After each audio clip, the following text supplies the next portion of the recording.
तो अगर मैं कहूँ कि हमारे शरीर के ना ठीक बीचों बीच एक ऐसा तेजाब बन रहा है जो एक लोहे के रेजर ब्लेड तक को पूरी तरह से गला सकता है, तो शायद पहली बार में यकीन करना थोड़ा मुश्किल होगा। मतलब रेजर ब्लेड। हाँ बिल्कुल, 1.6 pH लेवल का ये हाइड्रोक्लोरिक एसिड इतना खतरनाक है कि अगर इसकी एक भी बूंद त्वचा पर गिर जाए ना तो बहुत गंभीर घाव हो सकता है। बाप रे। लेकिन देखिए, मजे की बात यह है कि ये तेजाब हमारे शरीर को नुकसान पहुंचाने के बजाय हमें जिंदा रखे हुए हैं। सही बात है। ये उस बायोलॉजिकल कारखाने का बस एक छोटा सा हिस्सा है जो दिन रात हमारे अंदर काम कर रहा है। तो आज के इस गहन विश्लेषण यानी हमारे इस डीप डाइव में हम इसी कारखाने के अंदर जा रहे हैं। आज का विषय है मानव पाचन तंत्र, यानी हमारा डाइजेस्टिव सिस्टम। और ये विषय ना जो छात्र प्रतियोगी परीक्षाओं की तैयारी कर रहे हैं, जैसे कि एसएससी हो गया, उनके लिए ये बहुत ही महत्वपूर्ण है। एकदम सही कहा। हमारा मिशन ही यही है कि उन किताबों और नोट्स में छिपे हुए उन अहम तथ्यों को बाहर निकाला जाए जो अक्सर बहुविकल्पीय प्रश्नों में यानी एमसीक्यूज में पूछे जाते हैं। रसायन विज्ञान और भौतिक विज्ञान का ऐसा तालमेल है ये शरीर जो किसी भी एडवांस मशीन को पीछे छोड़ दे। बिल्कुल। और देखिए, पाचन तंत्र को लेकर ना जो सबसे बड़ी गलतफहमी है वो यही है कि इसका मतलब सिर्फ खाना खाना और पेट भरना है। अच्छा, तो फिर असली मतलब क्या है? असल में ये एक बेहद ही जटिल एक्सट्रैक्शन या कह लीजिए निष्कर्षण की प्रक्रिया है। मतलब जो भोजन हम खाते हैं, शरीर उसका सीधे तौर पर कोई भी इस्तेमाल नहीं कर सकता। मतलब सीधा सेब या रोटी से ऊर्जा नहीं मिलती? एकदम नहीं। एक सेब या रोटी के टुकड़े को ना शरीर की कोशिकाएं सीधे ऊर्जा में नहीं बदल सकती। उस भोजन को तोड़कर उन सूक्ष्म और सरल पदार्थों में, जिन्हें हम सिंपलर सब्सटेंसेस कहते हैं, उनमें बदलना पड़ता है ताकि खून उन्हें आसानी से सोख सके। ओहो, मतलब बड़े और जटिल अणुओं को छोटे अणुओं में तोड़ने का काम। हाँ बिल्कुल, यही पूरा का पूरा तंत्र सिर्फ यही एक काम कर रहा है। तो चलिए फिर इस कारखाने के मुख्य द्वार यानी हमारे मुंह से ही शुरू करते हैं। हम लोग अक्सर सोचते हैं कि पाचन की जो असली प्रक्रिया है वो तो खाना निगलने के बाद पेट में जाकर शुरू होती होगी।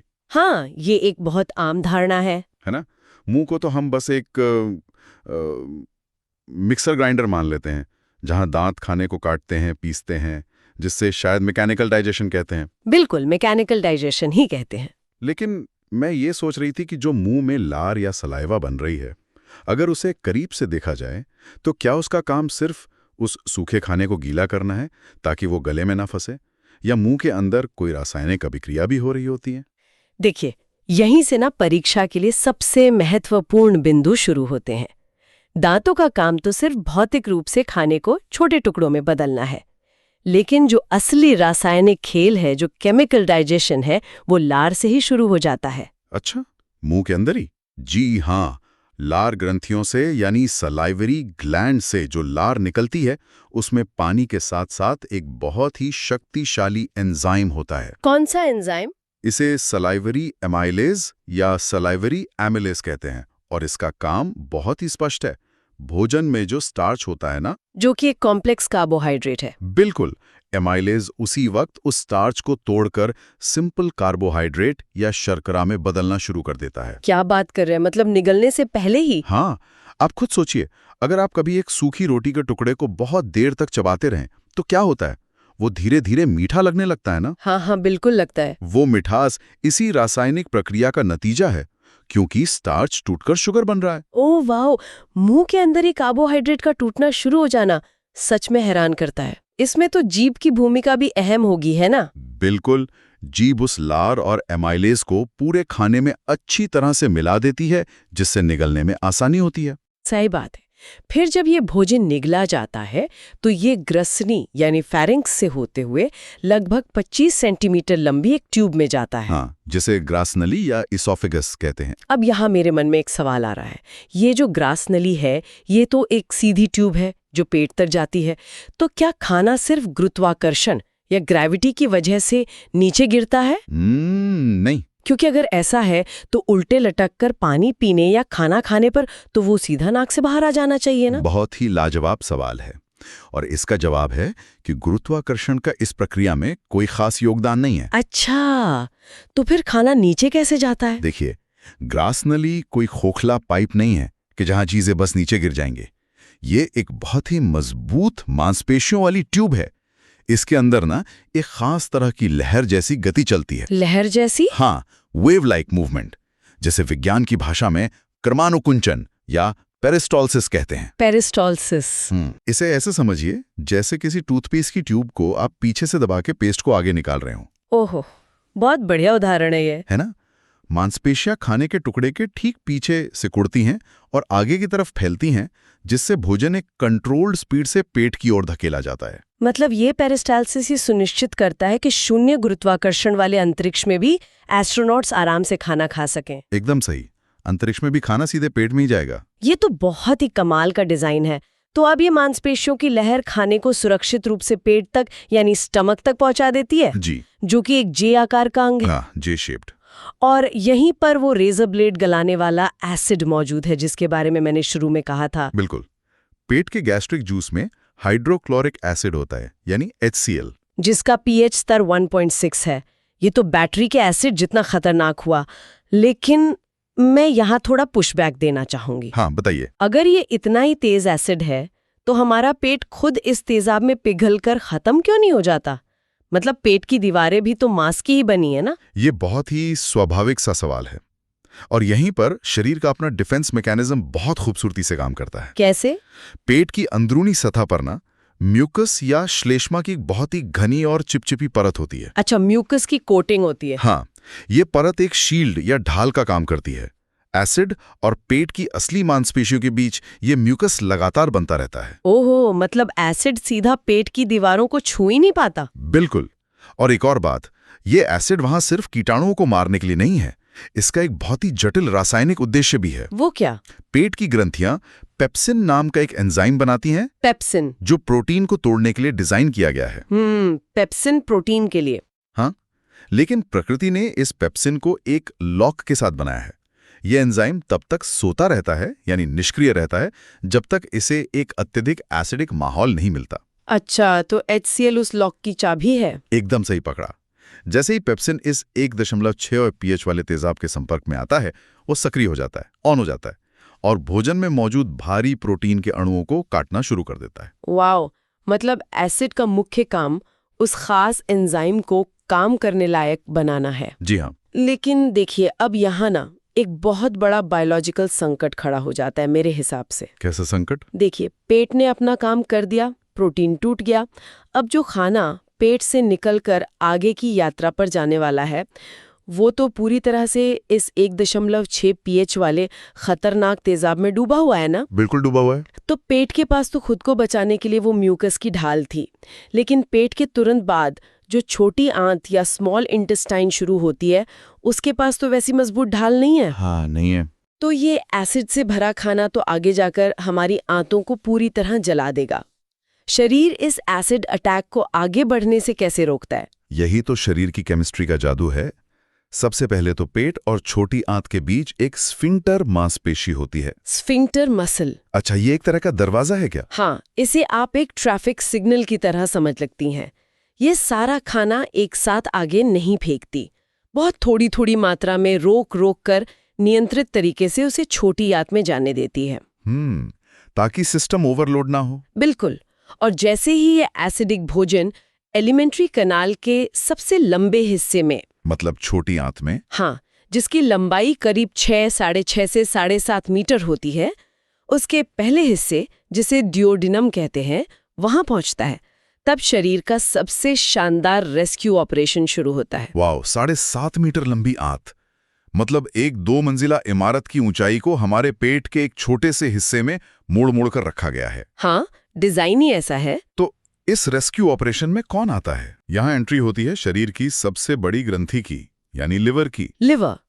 तो लिवर उस एसिड वाले संकट को कैसे हल करता है? देखिए, लिवर एक खास तरह का रस बनाता है, जिसे हम पित्त या बाइल जूस कहते हैं। हाँ, बाइल जूस, जो गॉल ब्लैडर में जमा होता है ना। एकदम सही। ये लिवर से निकलकर गॉल ब्लैडर या पित्ताशय में जमा होता है और वहीं से छोटी आंत में छोड़ा जाता है।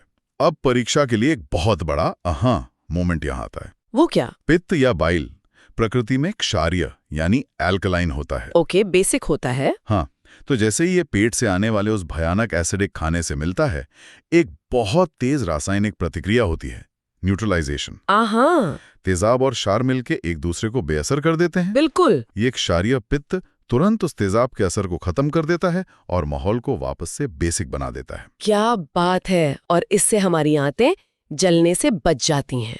जी, लेकिन दिलचस्प बात यह है कि पाचन में इतनी बड़ी भूमिका निभाने के बावजूद पित्त असल में कोई एंजाइम नहीं है। Wait, really? पित्त एंजाइम नहीं है? नहीं है। इसमें कोई ऐसा रसायन नहीं होता जो भोजन को सीधे तौर पर काटे या तोड़े। ये परीक्षाओं में बहुत बार पूछा जाता है। तो अगर पित्त एंजाइम नहीं है, तो तेजाब शांत करने के अलावा ये पाचन में और क्या मदद करता है? इसका दूसरा सबसे बड़ा काम है फैट्स का पाइसीकरण या एमल्सिफिकेशन करना। ये पाइसीकरण क्या होता है? थोड़ा आसान भाषा में समझाएंगे? हाँ, इसे एक रोजमर्रा के उदाहरण से समझते हैं। मान लीजिए एक कढ़ाई में बहुत सारा तेल या घी जमा हो गया है।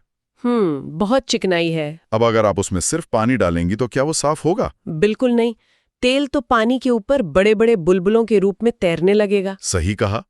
लेकिन जैसे ही आप उसमें डिश सोप या बर्तन धोने वाले साबुन की एक बूंद डालती हैं, क्या होता है? वो साबुन तेल के उन बड़े बुलबुलों को तोड़कर एकदम बारीक और छोटे छोटे टुकड़ों में बिखेर देता है। एक्सीलेंट। पित्त भी शरीर के अंदर बिल्कुल वही डिश सोप वाला काम करता है। ओह, तो वो फैट को तोड़ता है? हाँ, जो फैट हम खाते हैं वो पेट में बड़े बड़े टुकड़ों या ग्लोब्यूल्स के रूप में होता है। पित्त उन फैट के टुकड़ों को साबुन की तरह तोड़कर इमल्सिफाई कर देता है। अच्छा, ताकि आगे आने वाले एंजाइम्स उन छोटे टुकड़ों पर आसानी से काम कर सकें। बिल्कुल। और जैसे ही ये साबुन वाला मैकेनिज्म अपना काम कर लेता है, एसिड शांत हो जाता है, तब अग्न्याशय यानी पैंक्रियाज अपना काम शुरू करता है। तो पैंक्रियाज के जूस में कौन-कौन से एंजाइम्स होते हैं? इसमें कई सारे एंजाइम्स होते हैं, जैसे अमाइलेज जो बचे हुए कार्बोहाइड्रेट्स को तोड़ता है, जो लार में भी था। हाँ। फिर होता है लाइपेज जो पित्त द्वारा छोटे किए गए उन फैट के टुकड़ों को फैटी एसिड और ग्लिसरॉल में पूरी तरह से तोड़ देता है। Okay, lipase for fats. और एक बहुत ही अहम एंजाइम है ट्रिप्सिन। ट्रिप्सिन का क्या काम है? ये बचे हुए प्रोटीन को अमीनो एसिड में बदलता है। लेकिन यहाँ एक ट्विस्ट है। कैसा ट्विस्ट? याद है, पेट में जो पेप्सिन था वो सिर्फ एसिडिक माहौल में ही काम कर सकता था। हाँ, HCl उसकी चाबी थी। ट्रिप्सिन बिल्कुल उसका उल्टा है। ट्रिप्सिन एक ऐसी मॉलिक्यूलर कैंची है जो सिर्फ और सिर्फ बेसिक या क्षारीय माध्यम में ही खुलती है। Oh my God! मतलब अगर लिवर ने पित्त भेजकर उस तेजाब को न्यूट्रलाइज नहीं किया होता तो ट्रिप्सिन कभी सक्रिय ही नहीं हो पाता और प्रोटीन का पाचन अधूरा रह जाता। ये तो सच में अद्भुत है ना? इसके साथ ही छोटी आंत की अपनी दीवारें भी कुछ एंजाइम छोड़ती हैं, जैसे माल्टेज जो माल्टोज को ग्लूकोज में बदलकर कार्बोहाइड्रेट का पाचन पूरा कर देता है। एक अंग रसायन बनाता है ताकि दूसरे अंग का एंजाइम काम कर सके। ये पूरी प्रक्रिया दिखाती है कि कैसे लिवर, पैनक्रियाज और छोटी आंत एक दूसरे पर पूरी तरह से निर्भर है। 100%। तो रसायन अपना काम कर चुके हैं, भोजन अब एकदम सूक्ष्म कणों में टूट चुका है। जी। लेकिन मैं सोच रही थी, जो लिवर इतने महत्वपूर्ण रस बना रहा है, वो अंदर से कैसा दिखता है, जिसे मैं शरीर का CEO मानती हूँ। CEO, बहुत अच्छा नाम दिया है आपने। विज्ञान की भाषा में लिवर के अध्ययन को हेपेटोलॉजी कहा जाता है। हेपेटोलॉजी। तो ये गहरे लाल भूरे रंग का अंग आखिर किन कोशिकाओं से मिलकर बना है? लिवर के अंदर ना मुख्य रूप से 2 तरह की कोशिकाओं का साम्राज्य है और इनके काम करने का तरीका किसी भी हाईटेक फैक्ट्री से ज्यादा एडवांस है। अच्छा, पहली कौन सी है? पहली है हेपेटोसाइट्स। ये लिवर की मुख्य कार्यात्मक या पैरेनकाइमल कोशिकाएं हैं। शरीर में जितना भी मेटाबॉलिज्म होता है ना, चाहे वो कार्बोहाइड्रेट का हो, प्रोटीन का हो या फैट्स का, वो यही कोशिकाएं संभालती हैं। मतलब ये मेन वर्कर्स हैं। हाँ, जैसे अगर खून में ग्लूकोज बहुत ज्यादा हो जाए तो ये कोशिकाएं उस ग्लूकोज को सोखकर ग्लाइकोजन में बदल देती हैं और अपने अंदर स्टोर कर लेती हैं। और इस प्रक्रिया को ग्लाइकोजेनेसिस कहते हैं, राइट? बिल्कुल सही। और जब भी शरीर को ऊर्जा की कमी महसूस होती है, ये उसे वापस ग्लूकोज में बदलकर खून में छोड़ देती हैं। वाओ, एक स्टोरेज यूनिट की तरह। हाँ, और इसके अलावा रक्त से जहरीले तत्वों को निकालने यानी डिटॉक्सिफिकेशन का भारी काम भी इन्हीं का है। ये तो हुई केमिकल फैक्ट्री की बात, लेकिन मैंने सुना है लिवर के अंदर कुछ ऐसी कोशिकाएं भी हैं जो एक सिक्योरिटी गार्ड या सफाई कर्मचारी की तरह काम करती हैं। हाँ, आप कुफ्फर कोशिकाओं की बात कर रहे हैं। जी, कुफर सेल्स परीक्षा के लिहाज से ये बहुत जरूरी हैं। ये कहाँ होती हैं? ये कोशिकाएं लिवर के सिनुसॉइड्स यानी रक्त बहने वाली जो छोटी छोटी नालियां होती हैं ना, उनकी दीवारों में धसी होती हैं। अच्छा, और इनके बारे में कहा जाता है कि ये तारे के आकार की फैगोसाइटिक कोशिकाएं हैं। अब ये फैगोसाइटिक का असल में मतलब क्या है? ये काम कैसे करती हैं? फैगोसाइटिक का सीधा सा मतलब है निगल जाना। निगल जाना। हाँ, इसे एक पैकमैन वीडियो गेम की तरह समझिए। खून जब लिवर की उन नालियों से गुजरता है तो उसमें कई पुरानी लाल रक्त कोशिकाएं, आरबीसीज, बैक्टीरिया और कचरा होता है। तो ये कुफ्फर कोशिकाएं दीवारों से बाहर निकलती हैं, इस कचरे और मृत कोशिकाओं को सचमुच निगल जाती हैं और अपने अंदर मौजूद रसायनों से उन्हें पूरी तरह नष्ट कर देती हैं। बाप रे, खून को फिल्टर करने वाले सबसे कुशल गार्ड हैं ये। बिल्कुल।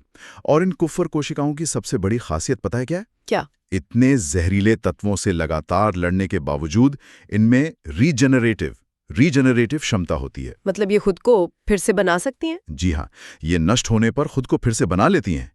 यही वजह है कि लिवर इतना मजबूत और लचीला अंग है। ये तो सच में कमाल है। लिवर के पास अपना खुद का एक इनबिल्ट रिसाइकल और रिपेयर सिस्टम है। बिल्कुल। चलिए, अब वापस छोटी आंत के उस हिस्से में चलते हैं जहां खाना पूरी तरह पच चुका है। Glucose, amino acid, fatty acid सब अलग हो चुके हैं। हाँ, पाचन पूरा हो चुका है। तो सवाल ये है कि ये जो तरल पदार्थ आंत के अंदर मौजूद है, वो आंत की दीवारों से निकलकर खून की नसों में कैसे पहुंचता है? ये एक बहुत अच्छा सवाल है। क्योंकि अगर आंत के अंदर की सतह एक साधारण चिकने पाइप जैसी होती, तो ये लिक्विड तो बहुत तेजी से आगे खिसक जाता ना, शरीर को उसे सोखने का समय ही कम मिलता। एकदम सही लॉजिक है आपका। और प्रकृति ने इस समस्या का समाधान एक बेहतरीन डिजाइन के जरिए किया है। कैसा डिजाइन? छोटी आंत की भीतरी दीवार ना बिल्कुल भी चिकनी नहीं होती।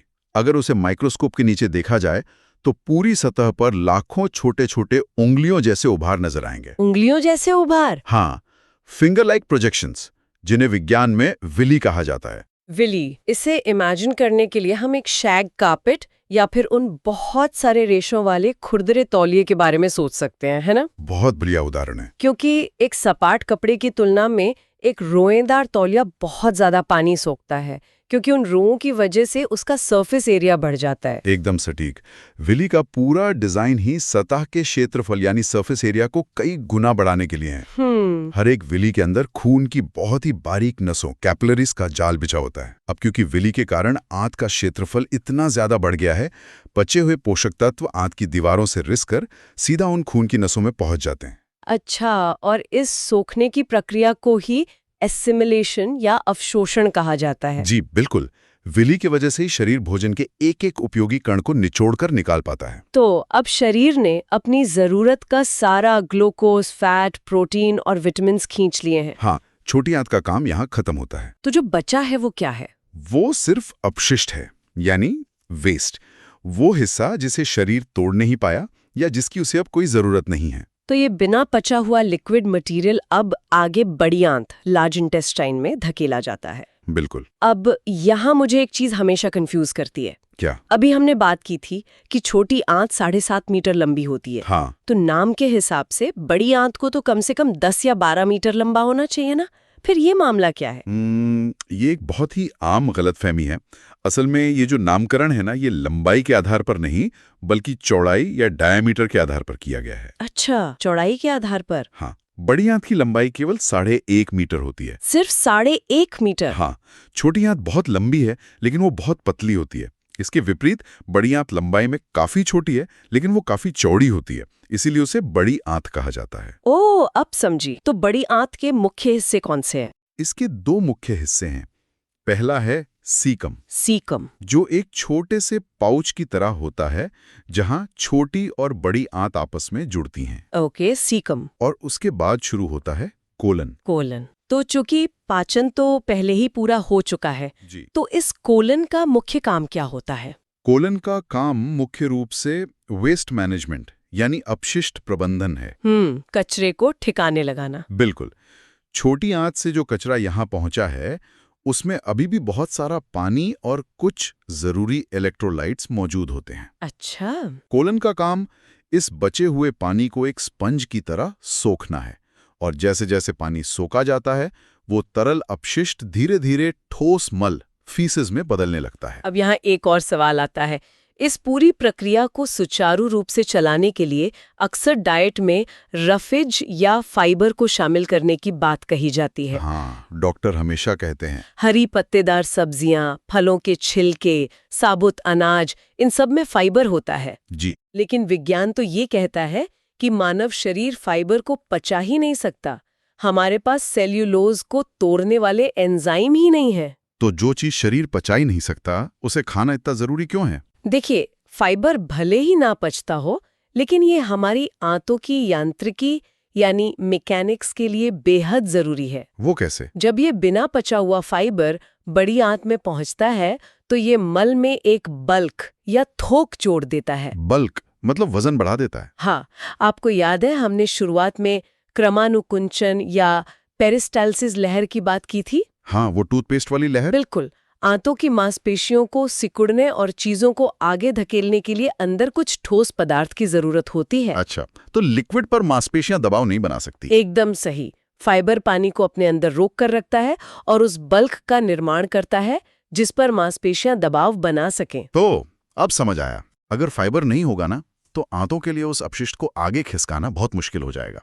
ये किसी झाड़ू की तरह नहीं बल्कि एक फ्रेमवर्क की तरह काम करता है जो वेस्ट मटेरियल को आकार देता है। क्या बात है। तो फाइबर की मदद से ये अपशिष्ट अब अपने अंतिम पड़ाव तक पहुंचता है। जी, ये मलाशय या रेक्टम में जमा होता है, जहां इसे तब तक रखा जाता है जब तक कि शरीर इसे बाहर निकालने का संकेत न दे। हाँ, और अंततः गुदा एनस वो द्वार है जहां से ये अपशिष्ट शरीर से बाहर निकाल दिया जाता है, जिसे एक्सक्रीशन कहते हैं। तो अगर हम इस पूरे कारखाने के कन्वेयर बेल्ट को एक प्रवाह या सीक्वेंस में देखें तो ये एक बहुत ही स्पष्ट रास्ता बनाता है जो छात्रों को याद रखना चाहिए। बिल्कुल, और ये प्रवाह क्रम या फ्लो चार्ट इस पूरी जटिल प्रणाली को एक लाइन में समेट देता है। तो चलिए इसे एक साथ दोहरा लेते हैं। भोजन सबसे पहले मुंह में जाता है, वहां से ग्रसनी फैरिंक्स होते हुए ग्रसनी ओएसोफेगस में पहुंचता है। फिर एक मजबूत लहर के साथ ये पेट के तेजाब में गिरता है। पेट से निकलकर ये सबसे लंबे हिस्से छोटी आंत में जाता है। छोटी आंत से पानी सोखने के लिए बड़ी आंत में आता है और अंत में गुदा के माध्यम से ये शरीर के बाहर चला जाता है। मुंह के एमाइलेज से लेकर पेट के पेप्सिन, लिवर के इमल्सिफाई करने वाले पित्त और छोटी आंत के विली तक। ये पूरा सिस्टम साबित करता है कि हमारा शरीर भौतिकी और रसायन विज्ञान की एक ऐसी सिम्फनी है जो बिना रुके अपना काम कर रही है। सच में, हर रसायन की उपकी शर्त है, हर अंग का अपना एक खास डिजाइन है। बिल्कुल, और देखिए इस पूरी यात्रा को समझने के बाद ना लिवर की उन कुप्फर कोशिकाओं पर एक बार फिर से विचार करना बहुत प्रासंगिक हो जाता है। हाँ, वो सिक्योरिटी गार्ड वाली कोशिकाएं। हम जानते हैं कि वो खुद को नष्ट करके फिर से बना सकती हैं, उनमें वो रीजेनरेटिव क्षमता है। आप सोचिए, लिवर लगातार जहर और मृत कोशिकाओं को साफ कर रहा है। उम्र के साथ शरीर के बाकी अंग कमजोर पड़ते जाते हैं, लेकिन एक कुफ्फर कोशिकाएं खुद को फिर से जीवंत कर लेती हैं। तो अगर विज्ञान कुप्फर कोशिकाओं के इस खुद को फिर से बनाने के तरीके को, उस मॉलिक्यूलर स्विच को पूरी तरह डिकोड कर ले, तो क्या होगा? यही तो सबसे बड़ा सवाल है। क्या इन तारे के आकार की कोशिकाओं के अध्ययन में इंसान की उम्र बढ़ने की प्रक्रिया यानी एजिंग को धीमा करने का रहस्य छिपा हो सकता है? या क्या पता है इस मैकेनिज्म का इस्तेमाल करके दिल या मस्तिष्क जैसे अंगों के लिए कोई एडवांस्ड हीलिंग तकनीक खोजी जा सके जो आज हमें नामुमकिन लगती है। ये सच में सोचने पर मजबूर कर देने वाला विचार है। तो हमारे तैयारी करने वाले छात्रों और सभी सुनने वालों के लिए इसी रोमांचक विचार के साथ हम आज के इस गहन विश्लेषण को यहीं रोकते हैं। अगली बार एक नए विषय की गहराई में उतरेंगे।